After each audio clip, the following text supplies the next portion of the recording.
ஜனநாயகனுக்கு UA சான்றிதழ் வழங்க உத்தரவிட்ட உயர்நீதிமன்ற தனி நீதிபதி உத்தரவுக்கு எதிராக சென்சார் போர்டு மேல்முறையீடு செய்துள்ளது. இதுகுறித்த கூடுதல் விவரங்களை எமது செய்தியாளர் ராஜகுமரன் வழங்க கேட்கலாம். வணக்கம் ராஜகுமரன், விவரங்கள் என்ன?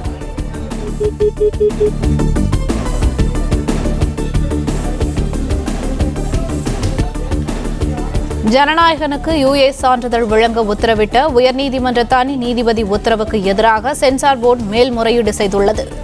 ஜனநாயகன் படத்திற்கு யுஏ சான்றிதழ் வழங்க உத்தரவிட்டதை எதிர்த்து தணிக்கை வாரிய தலைவர் சார்பில் மேல்முறையீடு செய்யப்பட்டுள்ளது. அண்மை செய்தியாக பார்த்து வருகிறோம். ஜனநாயகன் படத்திற்கு யுஏ சான்றிதழ் வழங்கி உயர்நீதிமன்ற தனி நீதிபதி பிறப்பித்த உத்தரவுக்கு எதிராக உடனடியாக மேல்முறையீடு செய்யப்பட்டுள்ளது.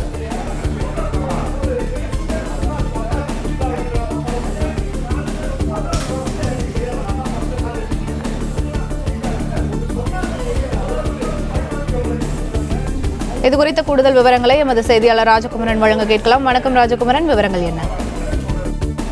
வழக்கமாகவே நடிகர் விஜய் நடித்திருக்கக்கூடிய திரைப்படம் திரைக்கு வர வேண்டும் என்றால் அது பல அரசியல் அழுத்தங்கள் சந்திக்கும். கிட்டத்தட்ட 15 ஆண்டுகளாக விஜயனுடைய திரைப்படங்களை பார்க்கும் பொழுது இவை தெரிய வரும். விஜயனுடைய படம் வந்தாலே அரசியல் ரீதியாக அது பேசு பொருளாகும். அப்படி இருக்கக்கூடிய சூழ்நிலையில் ஒரு அரசியல் கட்சியை உருவாக்கி தமிழ்நாடு முழுவதும் சென்று தேர்தல் பரப்புரையிலே ஈடுபட்டு கொண்டிருக்கக்கூடிய சூழலில் விஜயனுடைய திரைப்படம் அவ்வளவு எளிதாக திரைக்கு வந்துவிடுமா என்று பலரும் எதிர்பார்த்திருந்தார்கள். இந்த நிலையில்தான் அதற்கு ஏற்ப தணிக்கை வாரியத்தின் மூலமாக ஜனநாயகன் திரைப்படத்தினுடைய வெளியீட்டுக்கு எதிரான ஒரு முயற்சி மேற்கொள்ளப்பட்டிருந்தது. அதன்படி ஜனநாயகன் திரைப்படத்திலே மத ரீதியிலான உணர்வுகளை புண்படுத்தக்கூடிய காட்சிகள் இருக்கின்றன. இந்திய ராணுவத்தினுடைய லட்சணையை காட்சிப்படுத்தி இருக்கின்றார்கள். எனவே இந்திய ராணுவத்தினுடைய தகவலை, அவர்களுடைய விளக்கங்களை எல்லாம் நாங்கள் பெற வேண்டும். அதே போன்று மத ரீதியிலான உணர்வுகளை புண்படுத்துவதாக எங்களுக்கு வந்திருக்கக்கூடிய புகார் காரணமாக நாங்கள் ஜனநாயகத்தை மற்றொரு குழு பார்த்து அவர்களுடைய கருத்தை சொல்லுவதற்காக அனுப்பி வைத்திருக்கின்றோம்.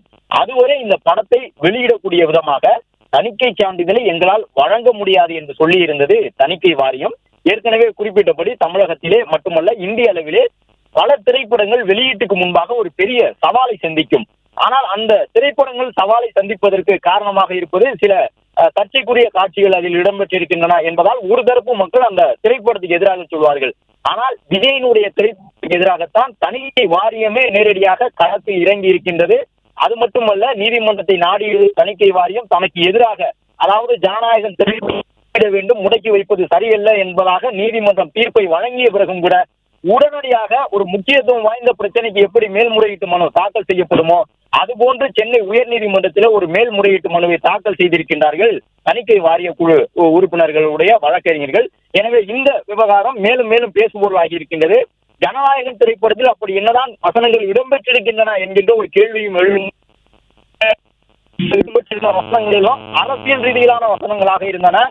ஒரு தரப்பை விமர்சிக்கக்கூடிய வசனமாக இருக்கின்றது. தமிழகத்தில் இருக்கக்கூடிய ஒரு அரசியல் கட்சியை குறிவைத்து விஜயனுடைய வசனங்கள் இருக்கலாம். ட்ரெய்லரில் அதுதான் தென்படுகின்றது. விஜய் ஒரு காவல்துறை அதிகாரியாக நடந்திருக்கின்றார். எனவே அரசியல்வாதிகளை விமர்சிக்கக்கூடிய, அதாவது அரசியலில் ஈடுபட்டு மக்களுக்கு எதிராக செய்யக்கூடிய முறைகேட்டு அரசியல்வாதிகளை எதிர்க்கக்கூடிய வசனங்கள் அந்த ட்ரெய்லரில் இடம்பெற்றிருந்தன. இந்த நிலையில் தான் விஜயை பொறுத்தவரை தொடர்ந்து தேர்தல் பரப்புரையிலே மாநில அளவிலும் மத்திய தேசிய அளவிலும் ஒரு 2 கட்சிகளை தொடர்ந்து விமர்சித்து வருகின்றார். இந்த சூழ்நிலையில் தணிக்கை வாரியம் இப்பொழுது சென்சார் போர்டு மூலமாக அந்த வாரியம் மேல்முறையீட்டு மனுவை தாக்கல் செய்திருக்கின்றது. ஜனநாயகன் திரைப்படத்திற்கு உடனடியாக யுஏ சான்றிதழ் கிடைப்பதிலே ஒரு சிக்கல் எழுந்திருக்கின்றது. பிளே ஸ்டோர் மற்றும் ஆப் ஸ்டோரில் இருந்து பாலிமர் செயலியை QR கோடு மூலம் பதிவிறக்கம் செய்யுங்கள். செய்திகளை உடனுக்குடன் பெறுங்கள்.